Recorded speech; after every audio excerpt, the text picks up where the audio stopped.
আল্লাহর রাসূল 12 রবিউল আউয়াল এই দিনে দুনিয়া ছেড়ে উম্মতদেরকে কাদায়া চলে গেছে।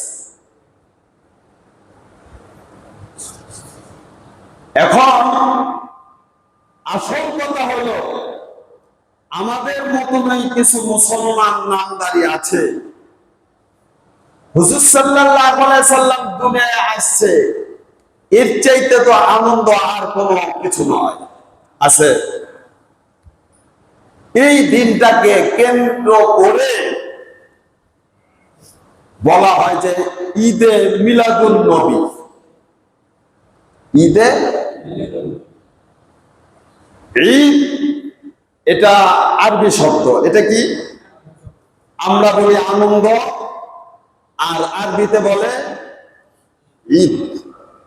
সৌদি আরব, মধ্যপ্রাচ্যে, মিডল ইস্টে বেশিরভাগ কান্ট্রিগুলো আরবিতে কথা বলে। কি কথা বলে? সেই হিসাবে তারা বিশেষ বিশেষ দিনকে তারা ঈদ বলে থাকে, আনন্দের দিন বলে থাকে। তা আমাদের দেশেও দেখা যায় ঈদে মিলাদুন নবী, অর্থাৎ হুজুর সাল্লাল্লাহু আলাইহি সাল্লামের জন্মের আনন্দ। কার জন্মের আনন্দ? অবশ্যই হুজুর সাল্লাল্লাহু আলাইহি সাল্লামের জন্মে আমরা আনন্দিত। কথা বলেন ঠিক কিনা? কেউ যদি হুজুর সাল্লাল্লাহু আলাইহি সাল্লামের জন্মে খুশি না হয়, তার ঈমান থাকবে না। তার জন্মকে যেমনি ভাবে আমরা খুশি মনে বরণ করে নিয়েছি, ঠিক তেমনি ভাবে তার সিরতকে বরণ করে নিতে হবে। কেউ যদি বলে যে হুজুর সাল্লাল্লাহু আলাইহি সাল্লামের জন্ম মানি, সিরাত মানি না, ঈমান থাকবে না। আবার কেউ যদি বলে হুজুর সাল্লাল্লাহু আলাইহি সাল্লামের সিরাত মানি, জন্ম মানি না, তারও কি থাকবে না? ঈমান থাকবে না।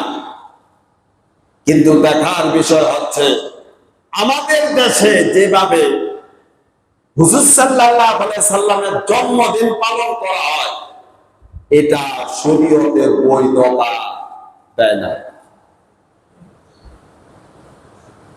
আল্লাহর রাসূল 12 রবিউল আউয়াল মাসে এসেছেন।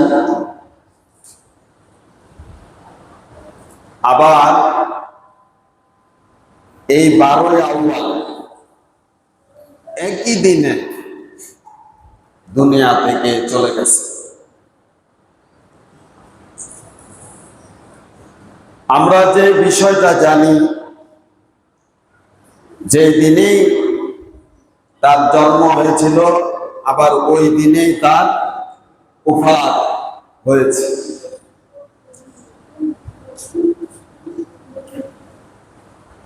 ভাইরা আমার, হুজুর সাল্লাল্লাহু আলাইহি সাল্লাম যখন দুনিয়ায় এসেছিলেন, মক্কায় তখন হাতে গোনা কয়েকজন, হাতে গোনা 2-4 জন শিক্ষিত লোক ছিল। কয়জন? এর বেশি ছিল না। হুজুর সাল্লাল্লাহু আলাইহি সাল্লাম যেদিন দুনিয়ায় আগমন করেছেন, কেউ এটা জানতো না যে তিনি শেষ পয়গম্বর। তার উপরে আল্লাহ নবুয়তি দান করবেন, এরকমটা মানুষ জানত। সেই ক্ষেত্রে তার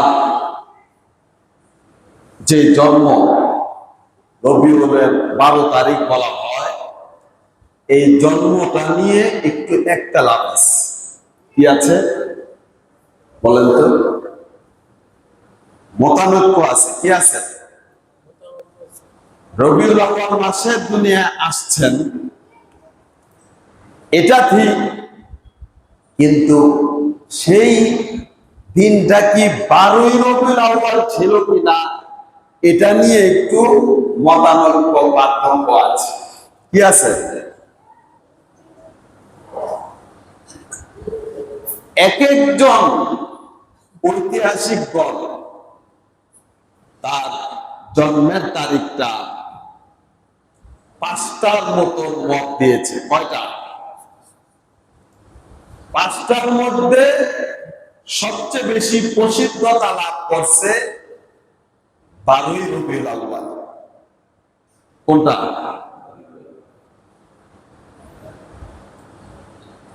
জন্ম যেদিনই হোক, তিনি যে আল্লাহর শেষ আখিরি পয়গাম্বর, এতে আমাদের কারো সন্দেহ নাই। আছে? যদি সন্দেহ থাকে, ঈমান থাকবে।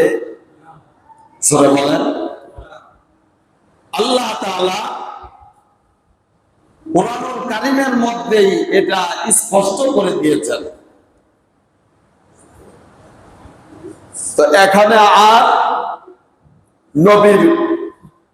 নবীয়তি নিয়ে কোন মুসলমানের কোন প্রশ্ন নাই। আছে?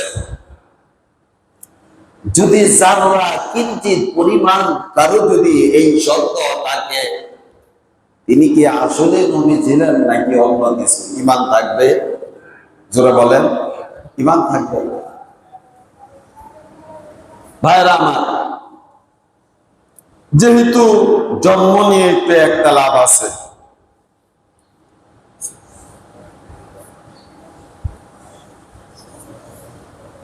এটা এর জন্য নবীয়তির কোনো ক্ষতি নাই। নবীয়তির জন্য এর জন্য কি ক্ষতি নাই। তিনি নবী ছিলেন, এটা সত্য। একটা মানুষকে জন্ম মৃত্যু দিয়া মাপা যায় না। মাপা যায়? যেরকম জন্মলগ্ন অবস্থায় একটা শিশু যখন জন্ম করে, সে পূর্ণ পবিত্র থাকে। কাফেরের ঘরেও যদি একটা ছোট মাসুম জন্ম নেয়, একজন বিবেকবান সুস্থ মস্তিষ্ক মানুষ, তারও দেখলে মায়া লাগে। কথা বলে। কিন্তু মাঝখান দিয়া তার কর্মটা কি, তার কর্মের পরিচয় তাকে বলে দেয় সে ভালো মানুষ না মন্দ মানুষ। জন্মগত ভাবে মানুষ ভালো হয়েই কি করে, জন্মগ্রহণ করে। ঠিক কিনা? ভাইরা আমার, আল্লাহ রাসূল জন্ম নিয়েছেন কোন দিন? 12ই রবিউল আউয়াল। কিন্তু এটা নিয়ে একটু মত পার্থক্য আছে। জন্ম নেওয়ার মত পার্থক্য থাকলেও তিনি যে নবী, এর মধ্যে কোনো সন্দেহ নেই। এর মধ্যে সন্দেহ থাকলে ঈমান থাকবে না। কি থাকবে না? এবার আসেন, আবার এই 12ই রবিউল আউয়াল তিনি ইন্তেকাল করেছে, এতে কোনো সন্দেহ নাই। সমস্ত ঐতিহাসিক মুফাসসিরিন কিরাম, যারা শাইখুল হাদিস, মুহাদ্দিস, সবাই একমত। এখন বলবেন, হুজুর এটা কেমন কথা বললেন? হুজুর সাল্লাল্লাহু আলাইহি সাল্লামের জন্মে আমরা আনন্দ করব না? আনন্দিত হওয়া নিষিদ্ধ। যেই পন্থায়, যে নিয়মে ঈদে মিলাদুন নবী পালন করা হয়, তাদের কাছে আমার প্রশ্ন, কোন সাহাবী আল্লাহর রাসূলের ইন্তেকালের পরে বা আল্লাহর রাসূলের জীবন দশায় ঈদে মিলাদুন নবী পালন করেছে, তাদের কাছে আমাদের প্রশ্ন। কথা বলেন ঠিক কিনা? জশ্নে জুলুস পালন করা হয়, আল্লাহর রাসূলের কোন সাহাবী জশ্নে জুলুস পালন করেছে? আপনি যদি এর একটা প্রমাণ দেখাতে পারেন, চিরকাল আপনার গোলামি করব। আমার কথা বুঝতে পারছেন? বোঝেন নাই আমার কথা? অবশ্যই আমরা আনন্দিত, কিন্তু চিরচারিত কিছু পদ্ধতি আমরা দেখতে পাই। মোটর সাইকেলের শুটাউ, কথা কয়, তারপর বিরাট বড় রেলি, অনেক জায়গায় কেকও কাটে। কি কাটে? কথা কয় না, কি কাটে? কোন সাহাবী কেক কাটছে আমার দেখাইতে পারবে? কোন তাবেঈন নবীর জন্মদিন এভাবে কেক কেটে করছে দেখাইতে পারবে না। এই কথা বললে আমাদেরকে বলা হয় ওয়াহাবি। কথা কয় না, কি বলে? কি বলে? ওয়াহাবি বলবে, বলুক, তাতে কোনো আফসোস নাই। আমরা তো আমাদের যারা আকাবির আসলাফ সাহাবী কেরাম, তারা যেমনি ভাবে হুজুর সাল্লাল্লাহু আলাইহি সাল্লামকে অনুকরণ করেছে, আমরাও চেষ্টা করি ঠিক তেমনি ভাবে অনুকরণ করতে। যদি সাহাবীদের মাঝে জশ্নে জুলুস যদি না পাওয়া যায়, আমরাও এটা করতে রাজি না। সাহাবী কেরামের মাঝে যদি নবীর জন্মদিনে যদি কেক না কাটে, আমরাও এটা কাটতে রাজি না। কারণ আল্লাহ রাসূলের মডেল হচ্ছে সাহাবী কেরাম। কারা? জোরে কোন? সাহাবী কেরাম। আল্লাহ রাসূল বিশ্ব নবী সাল্লাল্লাহু আলাইহি ওয়াসাল্লাম যে আমলটা করেছেন, এটা হচ্ছে আমাদের আমল, এটাই হচ্ছে আমাদের করা কর্তব্য। আল্লাহ রাসূল সোমবার রোজা রাখতেন। সাহাবী কেরাম প্রশ্ন করলেন, ইয়া রাসূলুল্লাহ, আপনাকে দেখা যায় প্রত্যেক সোমবার আসলে আপনি রোজা রাখেন, সিয়াম রাখেন। আল্লাহ রাসূল বলেন, আমি সোমবার আল্লাহ পাক আমাকে দুনিয়ায় পাঠিয়েছেন, সেই শুকরিয়া করার জন্য আমি প্রত্যেক সোমবার রোজা রাখি। কন্যা সুবহানাল্লাহ। আমাদের তো পালন এটা করার কথা ছিল, কথা বলেন ঠিক কিনা? আমরা কেন নবীর জন্মদিনে কেক কাটবো, জশ্নে জুলুস পালন করব? আমরা তো আমাদের নবী কি পালন করতে হবে সেটা দেখিয়ে দিয়েছেন।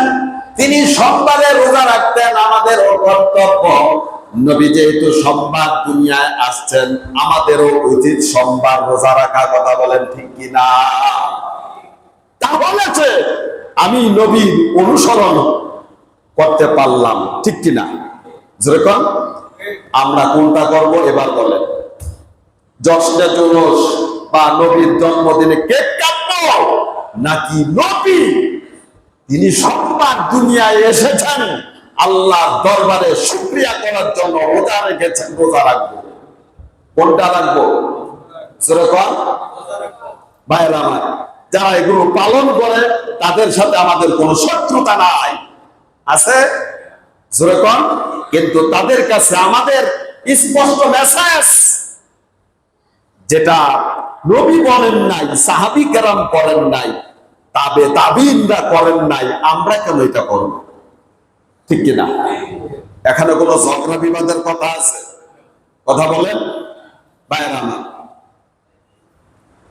আল্লাহর রাসূল সাল্লাল্লাহু আলাইহি সাল্লাম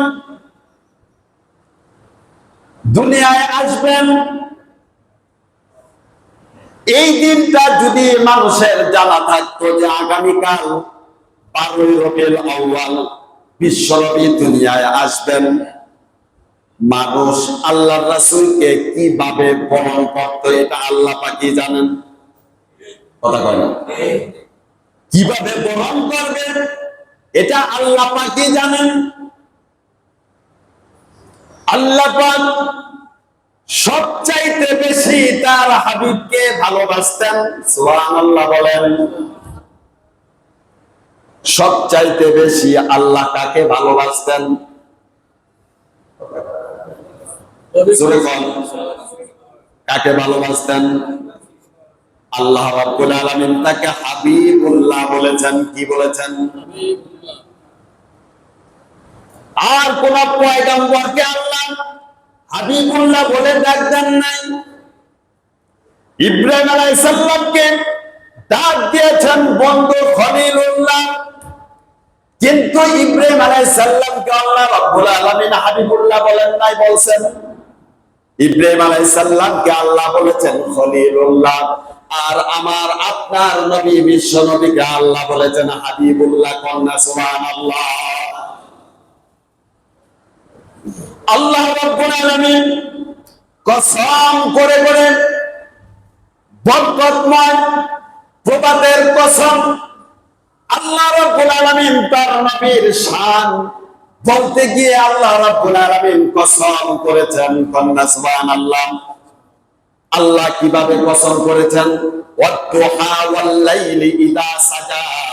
প্রভাত রাত্রের আল্লাহ কসম খেয়েছেন তার হাবিবের জন্য। কন্যা সুবহানাল্লাহ। লা'মরুকা, আল্লাহ রাসূলের জীবন সম্পর্কে আল্লাহ রাব্বুল আলামিন বলেছেন, তারপর আল্লাহ রাব্বুল আলামিন ওয়া হাদাল বালাদিল আমিন,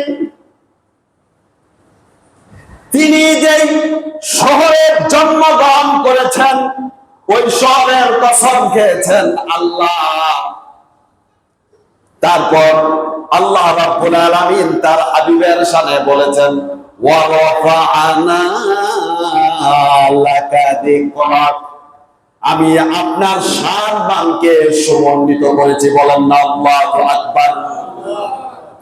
এর চাইতে কারো মর্যাদা আল্লাহ দেন নাই। সবচাইতে বেশি হুজুর সাল্লাল্লাহু আলাইহি সাল্লামের সম্মান আল্লাহ দিয়েছেন। আল্লাহু আকবার। হুজুর সাল্লাল্লাহু আলাইহি সাল্লামের শানে সাহাবী کرام বলেন, একজন সাহাবী হুজুর সাল্লাল্লাহু আলাইহি সাল্লামের সাথে সাক্ষাৎ করার জন্য ভরপুর চাঁদনি রাতে তার দরবারে আসলেন। আসার পর চাঁদনি রাত যখন চাঁদটা একেবারে ভরপুর ছিল, কিছুক্ষণ পরে আল্লাহর রাসূল তার ঘর থেকে বের হলেন। বের হওয়ার পর ওই সাহাবী একবার চাঁদের দিকে তাকায়, একবার হুজুর সাল্লাল্লাহু আলাইহি সাল্লামের নূরানী চেহারার দিকে তাকায়। সে চাঁদের দিকে তাকায়া বলে, আমার নবী বিশ্ব নবী সুন্দর না চাঁদ? তুমি সুন্দর। কন্যা সুবহানাল্লাহ।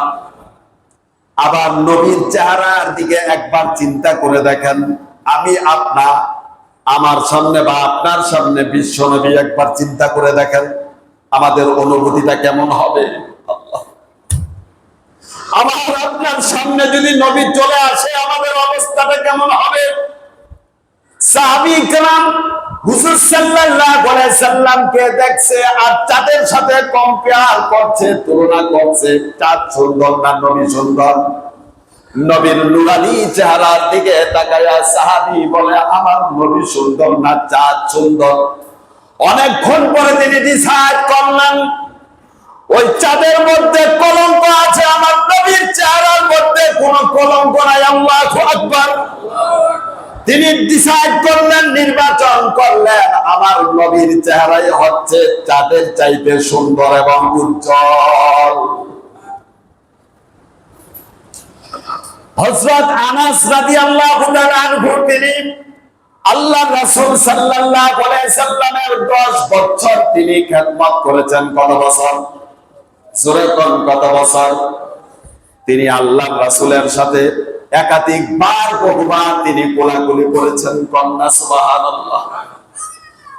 আনাস রাদিয়াল্লাহু তাআলা আনহু তিনি বলেন, আমি তো নবী সাল্লাল্লাহু আলাইহি সাল্লামের সাথে কোলাকুলি করেছি আমার এই হাত দিয়ে আমি রেশমি কাপড় ধরেছি, রেশমি কাপড় যেরকম তুলতুলে নরম, আর আল্লাহর রাসূলের সাথে যখন কোলাকুলি করতাম তিনিও নরম ছিলেন।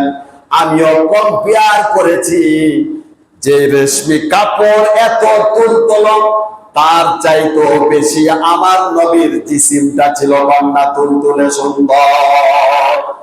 এর চাইতে নরম মানুষ আমার জীবনে, আমার জিসিমের সাথে, শরীরের সাথে স্পর্শ লাগে না, এত তুলতুলে একটা শরীর ছিল। সুবহানাল্লাহ।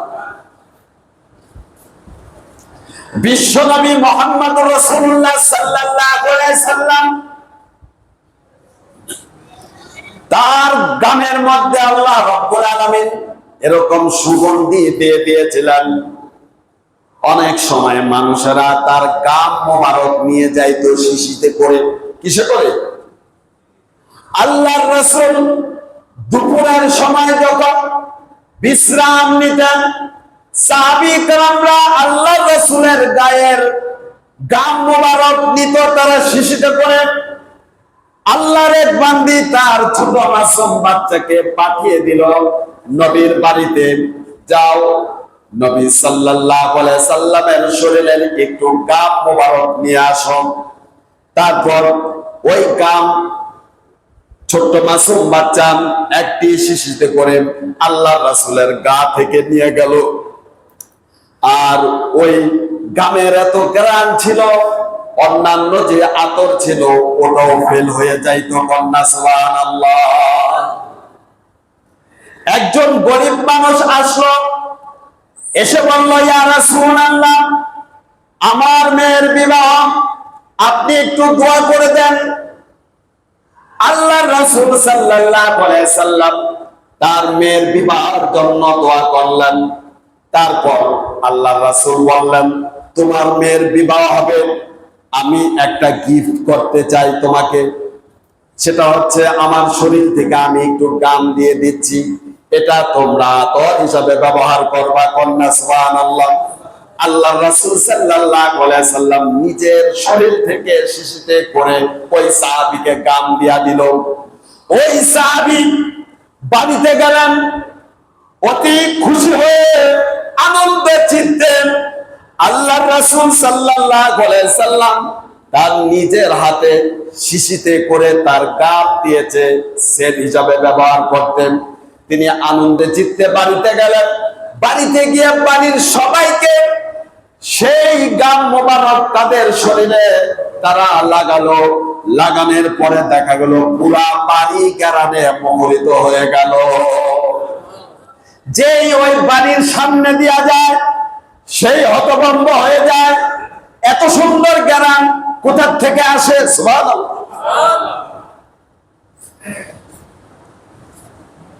তারপর আল্লাহর রাসূল সাল্লাল্লাহু আলাইহি সাল্লাম,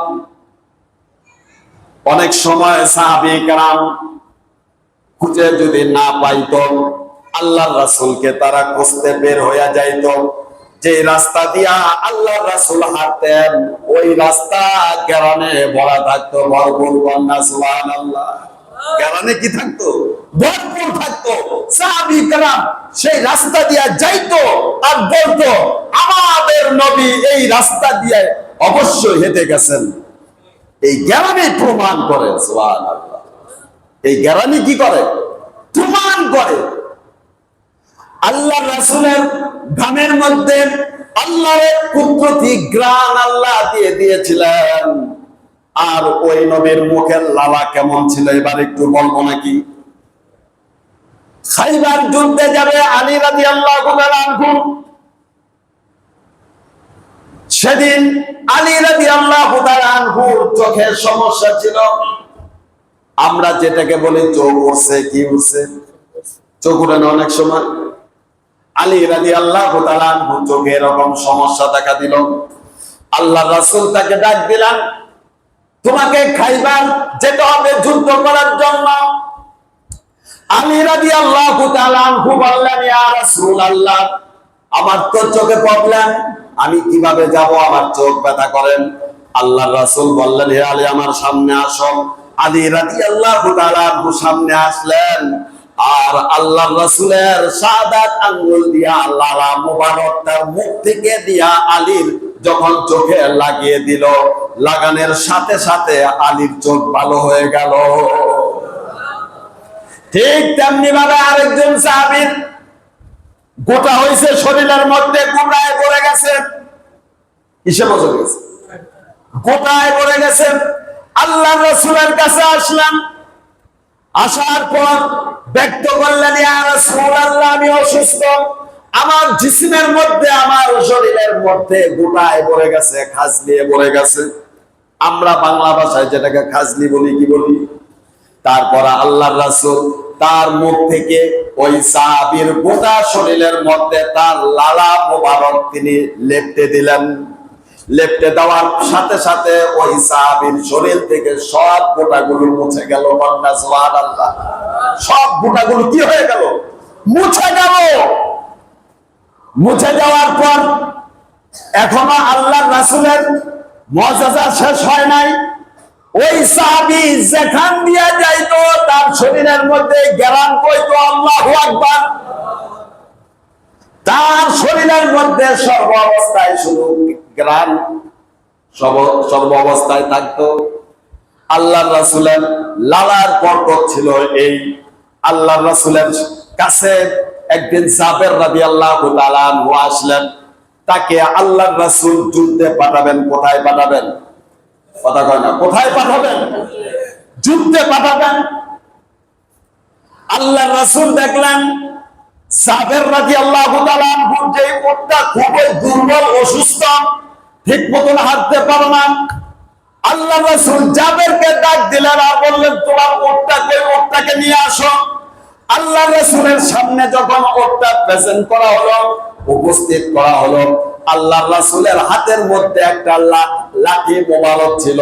ওই লাঠি দিয়া ওই উটকে আল্লাহর নাম দিয়া একটা গুতা দিয়া দিল। সুবহানাল্লাহ বলবেন। কি দিয়া দিছে? গুতা দিছে। গুতা দেওয়ার পর দেখা গেল ওই দুর্বল অসুস্থ উটটা আগের চাইতে সুস্থ এবং তেজস্বী হয়ে গেছে। আর জাবের রাদিয়াল্লাহু তাআলা আনহু যখন ওই উটের উপরে উঠলো, ওঠার পর দেখা গেল যত উট আছে সমস্ত উটকে পিছনে ফেলে দৌড়াতে লাগছে। আল্লাহু আকবার। আল্লাহর রাসূলের এরকম মুআজিজা ছিল। আনাস রাদিয়াল্লাহু তাআলা আনহু দরবারে একবার এক সাহাবী আসলো মেহমান হিসাবে। কি হিসাবে? যেরকম কি হিসাবে? মেহমান হিসাবে আসলো। আনাস রাদিয়াল্লাহু তাআলা আনহুর ঘরে যখন ওই সাহাবী ঢুকলেন, তার দাসীকে বলল, এই মেহমানকে একটি তোয়ালা দাও। ওই দাসী এসে ওই সাহাবীকে একটা তোয়ালা দিল, কিন্তু তোয়ালাটা ছিল ময়লা ভরা। কি ভরা? তারপর আনাস রাদিয়াল্লাহু তাআলা আনহু দাসীকে বলল, যাও এই তোয়ালা পরিষ্কার করে নিয়ে আসো। ওই দাসী গিয়া পানি, সাবান কিছুই ব্যবহার করলো না। কি করলো? ওই দাসী ওই তোয়ালাটাকে নিয়ে আগুনের মধ্যে নিক্ষেপ করলো। কোথায়? আগুনে নিক্ষেপ করলো। যেই সাহাবী মেহমান হিসাবে আনাস রাদিয়াল্লাহু তাআলা আনহুর বাড়িতে এসেছে, সে আশ্চর্য হয়ে গেছে। কি ব্যাপার? কোনো কিছু কাপড় বা কোনো কিছু ময়লা হয়ে গেলে আমরা পানিতে ধৌত করি, কিন্তু এটা কি আগুনের মধ্যে নিক্ষেপ করলো। আগুনে নিক্ষেপ করলে কাপড় কি কাপড়ের জায়গায় থাকে? আগুনের কাজ কি? চিৎকার দেয়া কোন আগুনের কাজ কি? পুরে বর্ষ করে দেওয়া। ওই দাসী কিছুক্ষণ পরে ওই তোয়ালা বের করলো আগুন থেকে। আগুন থেকে বের করার পর দেখা গেল যে ময়লা ছিল সব ধুয়ে মুছে পরিষ্কার, আগের চাইতে ক্লিন। সুবহানাল্লাহ। আগের চাইতে কি ক্লিন, ধবধবে সাদা পরিষ্কার তোয়ালা। ওই সাহাবী আশ্চর্য হয়ে জিজ্ঞাসা করলো, আনাস রাদিয়াল্লাহু তাআলা আনহু, কি ব্যাপার? বুঝলাম না তো কিছু। এবার আনাস রাদিয়াল্লাহু তাআলা আনহু বলে, ও আমার সাহাবী ভাই, এই তোয়ালার ঘটনাটা এবার শোনো। আল্লাহর নবী, বিশ্ব নবী একবার আমার ঘরে তিনি মেহমান হয়ে এসেছিলেন। সুবহানাল্লাহ।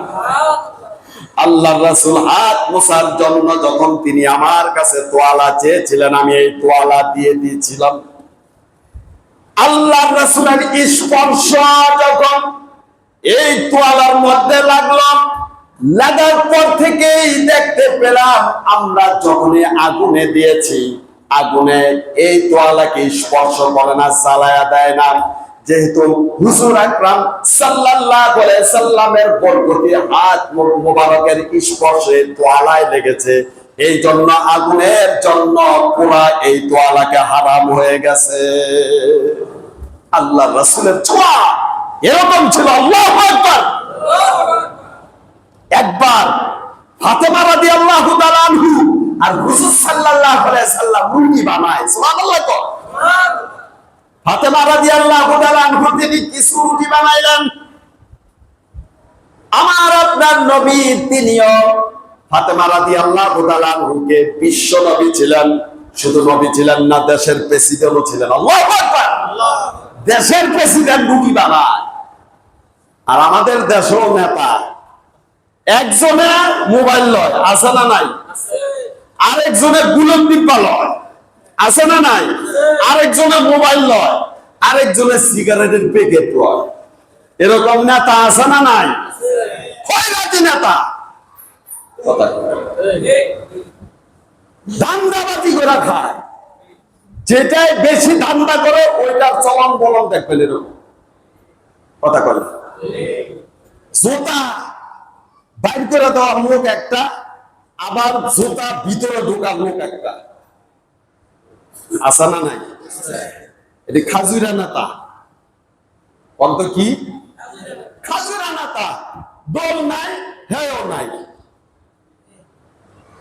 কথা কয় না। দল নাই, হেও নাই। দল আছে, আছে, এর দাম আছে, কথা কয়। আমার আপনার নবী মেয়ের সাথে রুটি বানায়। সুবহানাল্লাহ কইতে মন চায় না? আল্লাহর রাসূল কিছু রুটি বানাইলেন, ফাতেমা রাদিয়াল্লাহু তাআলা আনহা তিনিও কিছু বানাইলেন। যখন নাকি রুটিগুলো তাওয়ার মধ্যে দেওয়া হলো সেকার জন্য, কিছু রুটি হলো আর কিছু রুটি কাঁচাই থেকে গেল। অনেক চেষ্টা করলো ফাতেমা, ওই রুটিগুলো কাঁচাই থেকে গেল। আল্লাহর রাসূলকে বললেন, ইয়া রাসূলুল্লাহ, আব্বা জান, বুঝলাম না তো, কিছু রুটি হয়ে গেল আর কিছু রুটি এখনো কাঁচা। বহু চেষ্টা করেও আমি এগুলোকে সিদ্ধ করতে পারলাম না। আল্লাহর রাসূল বললেন, যে রুটির মধ্যে আমার হাতের স্পর্শ পড়েছে, এই রুটিগুলো আর রুটি হবে না, কাঁচাই থেকে যাবে, কারণ তার জন্য আগুন হারাম হয়ে গেছে। আল্লাহর রাসূলের ছোঁয়া যেখানে লাগতো ওই জায়গায় ব্যতিক্রম ধরনের এক দৃশ্য হয়ে যেত। এরকম একটা নবীর উম্মত আমরা। আল্লাহু আকবার। সেই নবীর জন্য ভালোবাসা আছে না নাই? কম না বেশি? শিক্ষার দিয়া কোন কম না বেশি? ভাইরা আমার, নবীর ভালোবাসা কেমন ছিল? একজন মহিলা সাহাবীর ঘটনা বলবো। আমরাও ভালোবাসি নবীকে, কিন্তু জানের চাইতে, মালের চাইতে, সন্তানের চাইতে, সবকিছুর চাইতে আমরা কি ভালোবাসতে পারি? কথা কয় থাকলেও কম, থাকলেও কি কম। এলান হলো ওহুদে নাকি নবী শহীদ। কোন দিন? কথা কয় না। কোন দিন? ওহুদ যুদ্ধের দিন। মদিনার উত্তর দিকে হচ্ছে ওহুদ পাহাড়। কোন পাহাড়? আজও সেই পাহাড়ের কাছে গিয়ে কোন মমিন দ্বারা তার চোখের পানি ধরে রাখতে পারে না। 70 জন সাহাবী সেখানে প্রাণ দিয়েছিল, তাদের কবর এখনো আছে। আল্লাহর নবীর প্রাণ প্রিয় চাচা আমির হামজা রাদিয়াল্লাহু তাআলা আনহু, তিনি উহুদ যুদ্ধে শহীদ হয়েছিলেন। তাকে মর্মান্তিক ভাবে হত্যা করা হয়েছিল। আবু সুফিয়ানের স্ত্রী হিন্দা তার বুক থেকে কলিজা টেনে বের করে চিবিয়েছিল। হুজুর সাল্লাল্লাহু আলাইহি সাল্লাম এই ব্যথা সইতে পারে নাই। যখন আমির হামজা সুষম দেহের, লম্বা উঁচা একজন তৈলন, অনেক লম্বা ছিলেন, তাকে যখন কবর দিতে গেছে, তার ভাগে যে কাফনের কাপড়টা পড়েছিল, আপনার বুক ডাকলে পা খোলা, পা ডাকলে বুকটা খোলা, পুরা দেহ কাফনের কাপড় দিয়ে ঢাকতে পারে নাই। আল্লাহর নবী পরিশেষে তিনি কাফনের কাপড়টা দিয়া মাথা থেকে তার বুক পর্যন্ত ঢাকছে, আর পায়ের জায়গাটা কিছু কাশ দিয়া তার পা মোবারক ঢাকছে। আল্লাহর রাসূল সাল্লাল্লাহু আলাইহি সাল্লামের আমির হামজার দাফনটা কাফনের কাপড় পরিপূর্ণ পান নাই আল্লাহর রাসূল। দিনের জন্য, ইসলামের জন্য, উম্মতের জন্য আল্লাহর রাসূল এই ত্যাগ স্বীকার করেছে। কথা বলেন ঠিক কিনা? সেই উহুদের মধ্যে বলা হলো নবী নাকি উহুদে শহীদ। মদিনায় এই খবর যখন পৌঁছাইল, সবাই হাই হুতাশ করে কন্দন শুরু করে দিল। আল্লাহর এক বান্দি বলল, না, আমি বিশ্বাস করি না। আমার চোখে যদি দেখি আমার নবী শহীদ হয়েছে, তাহলে আমি বিশ্বাস করব। বাড়ি থেকে বের হয়ে গেছেন পাগলের মতন দৌড়াইয়া উহুদের ময়দানে চলে গেছেন। একটু উহুদের সামনে যাওয়ার পরে একজন সাহাবী সামনে পড়ল। সাহাবীকে ডাক দিয়া বলেন, আমার নবীর খবর কি? তুমি আমার নবীকে দেখেছো কিনা? ওই সাহাবী বলে, আমি তো নবীর খবর জানি না, তবে আমার কাছে একটা খবর আছে, ওই জায়গার মধ্যে তোমার ছেলে শহীদ হয়ে পড়ে আছে। আমি তো আমার সন্তানের খবর নিতে আসি নাই, আমার নবী কেমন আছে এই খবর বলো। আল্লাহু আকবার। আরেকটু সামনে যাওয়ার পর আরেকজন সাহাবীকে জিজ্ঞাসা করলো, আমার নবী কোথায়? ওই সাহাবীও বলেন, নবীর খবর আমি জানি না, তবে এই খবরটা দিতে পারি, কিছুক্ষণ সামনে গেলে তুমি দেখতে পারবা তোমার প্রাণ প্রিয় স্বামী শহীদ হয়ে গেছে উহুদে।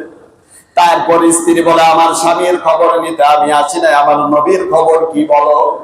তারপর আর একটু সামনে দৌড়ে যায়। যাওয়ার পর আরেকজন সাহাবীকে জিজ্ঞাসা করেন, আমার নবী কোথায়? ওই সাহাবী বলে, নবীর খবর জানি না, তবে একটা খবর আছে, তোমার ভাই এই উহুদের ময়দানে শহীদ হয়ে গেছে।